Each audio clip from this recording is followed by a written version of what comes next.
ধানমন্ডি ৩২ নম্বরে কি সত্যি আয়নাঘর রয়েছে, যেটি দেখার জন্য হাজার হাজার মানুষের সমাগম ঘটেছে, সেই দৃশ্যটি আপনাদেরকে দেখানোর চেষ্টা করব।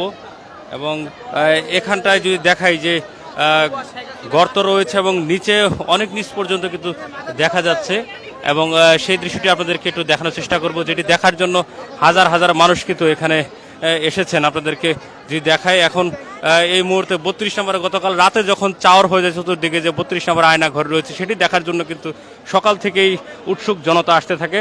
এবং এই যে গর্ত, এটি কিন্তু প্রথমে বেশ কিছু লোক আসলে আবিষ্কৃত করে এবং তারপর কিন্তু এটি চাওয়ার হয়ে যায় চতুর্দিকে। কি মনে হয় কাকা, কি দেখা যাচ্ছে? মাছ দেখা যাচ্ছে এখানে, এই যে গভীর দেখা যাচ্ছে এখানে, গভীর অনেক অনেক গভীর। ওই যে দেখা যাচ্ছে গ্লাসের ঘরের মতন দেখা যাচ্ছে, গ্লাসের ঘরের মতন দেখা যাচ্ছে। আমরা যদি দেখা যায় ভিতরে একজন মানুষকে দেখা যাচ্ছে, এরকম অনেক নিচ পর্যন্ত কিন্তু গভীর রয়েছে, যেটি দেখার জন্য মানুষ চেষ্টা করছে। মাছ মানুষের মতন তো লাগে না, কি যা অনেক গভীর। ওই যে দেখা যাচ্ছে গভীর তো কম না, অনেক গভীর, অনেক গভীর। এর ভিতরে মানুষ থাকে, খুঁজে পাওয়া যাবে না যে অবস্থা দেখতেছি।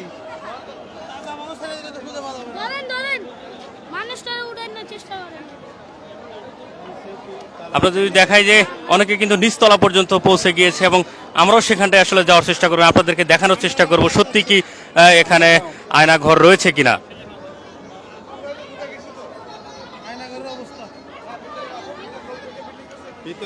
আপনার কি মনে হয় এখানে আয়নাঘর আছে কিনা? অবশ্য তো যেভাবে দেখা যাচ্ছে অবশ্যই আয়নাঘর দেখা যাচ্ছে। এখানে তো কি করছে না করছে আল্লাহ পাকি ভালো জানে। এই স্বৈরাচার সরকার বিগত দিনে যে কি অবস্থা করছে, এর ভিতরে কি রাখছে না রাখছে, কত মানুষদের মধ্যে ঘুমাইছে ই করছে, আল্লাহ পাকি ভালো জানে। না, এখানে আমরা কোনো দিকে, এখানে তো স্বপ্ন ধারণা করা যায় না যে এখানে এরকম অবস্থা হবে, এরকম মানে মানে আন্ডারগ্রাউন্ড বানা রাখবে। এটা অবশ্যই দেখে মনে হচ্ছে এটা আয়নাঘর।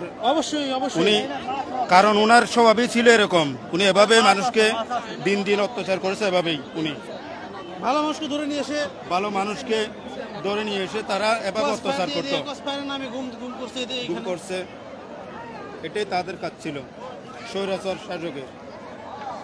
স্বৈরাচার যেটা উচিত ছিল যেটা করা দরকার।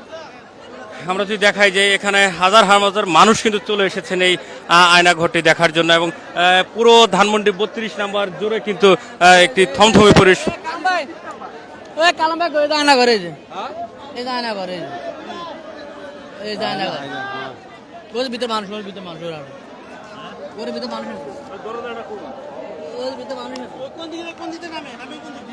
আসলে এখানে আসলে মানুষ কিভাবে প্রবেশ করছে সেটি আসলে আপনাদেরকে দেখাবো এখন।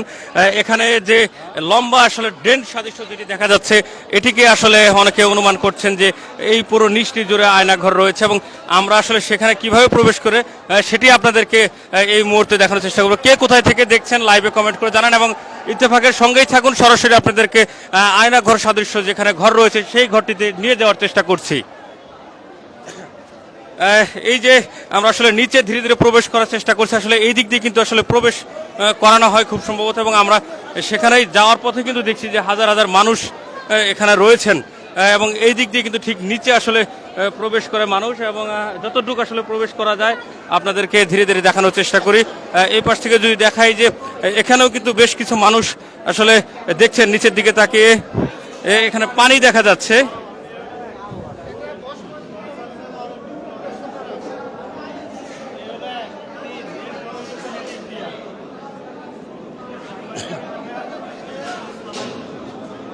এখানে একদম বেসমেন্টের নিচে মনে হচ্ছে পানি রয়েছে, এবং সেই দৃশ্যটি আপনাদেরকে দেখানোর চেষ্টা করছি। কি মনে হয় আপনার এখানে কি আয়নাঘর আছে কিনা?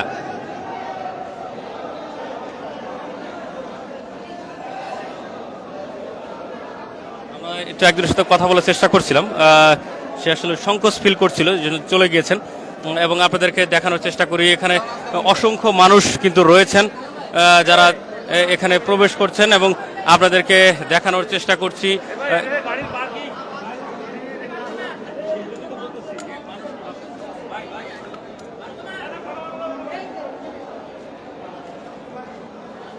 এটি কিন্তু একদম বেসমেন্টে, আমরা যদি দেখাই যে ধীরে ধীরে বেসমেন্টের নিচতলা পর্যন্ত, যেখানে আসলে মনে হচ্ছে গাড়ি পার্কিং করার জায়গা, এবং এটিকে অনেকে আসলে মনে করছেন খুব সম্ভবত আয়নাঘর, এবং সেটি দেখার জন্য একের পর এক মানুষ নিচের দিকে চলে যাচ্ছেন। আমি এখন একতলা নিচে রয়েছি, এভাবে আসলে 3 তলা পর্যন্ত খুব সম্ভবত নিচে যাওয়া যায়।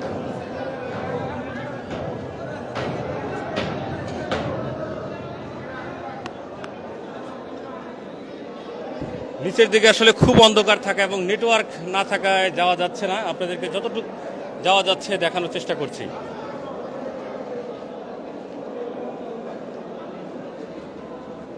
বছর পুরো দেশটারে লুটটা খাইছে, দেখেন এখানে কত গোপন আস্থানা করছে।